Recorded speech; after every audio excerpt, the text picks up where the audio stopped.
yan. Mga kababayan ko, dapat lang malaman nyo, bilib ako sa kulay ko, ako ay Pilipino.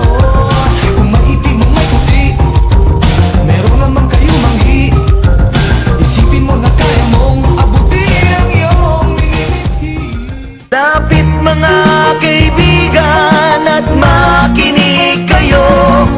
Ako'y may dala-dalang balita galing sa bayan ko.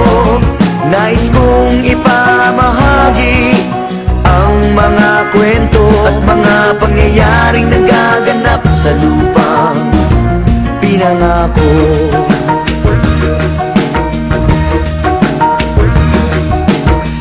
Pilipino sa isip at sa gawa. Ngunit bakit mga pinuno puro lamang salita? Isang gobyerno na kaisik murain at matawa, na may pamilyang kumakain ng kulang sa 2 beses sa isang araw. Minsan wala ngang panlugo. Bakit ganito kababaw isang pagkain nilangaw? Ang dadaputin at kakainin ng batang gutom. Alam ba ng mga husgado at lahat ng hukom na merong mas masahol pa sa hatol ng kamatayan? Yan ay ikay maging mahirap sa sarili mong bayan. Mga bata na ang dapat na ginagawa'y maglaro, pagpustay agos ng pawis at magbanat ng buto, upang kumita ng ilang pirasong pisong madungis. Kalyo sa kamay at baka naman hit sa matulis. Hindi manika ang hawak ng kanyang mumunting braso, bagpos isang taong gulang na kapatid at may baso sa harapan na nagbabaka sakaling lagyan o yung pambili ng tinapay na panglaman sa tiyan. Mga pinunong bago mamatay at magkasakit, sa sarap ng buhay sa'kin kayo ay makinig.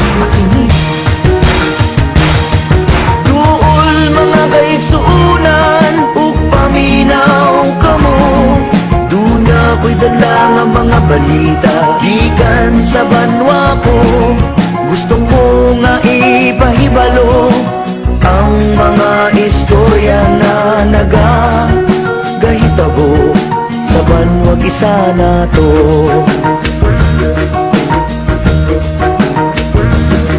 Mga bakal na dumudura ng apoy at ng tingga, tangan-tangan at balot ng kasuotang pandigma. Bakit di mapagtugma ang mayaman at tukha? Sa pananaw ang kapalit ay hapis at pagluluksa. Pare-parehong sundalo, Muslim o Kristiyano, ilan man ang masawi, di mo alam sinong panalo. Walang panalo dahil sa huli tayo ang talo. Pinoy ang nasa loob ng ataol na sinarado. Yan ba talaga ang sumpa dito sa lupang pinangako? Respeto at pagmamahalan ay pilit na tinatago. Laway hindi makadako, may pakpak na limitado at nakakulong sa seldang may walang susing kandado. Kailan kaya matatapos ang pag-agos ng dugo at ang kapayapa ay mahawakan ng buong buo? Yan ba ang kwento o tanong na pilit na humahawi sa bawat taong bahagi ng watawat na hinabi? Duol mga kaigsuunan, upaminaw ka mo.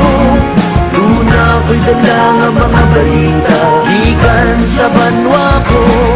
Gusto ko nga ipahibalo ang mga istorya na nagagahitabo sa banwa gisa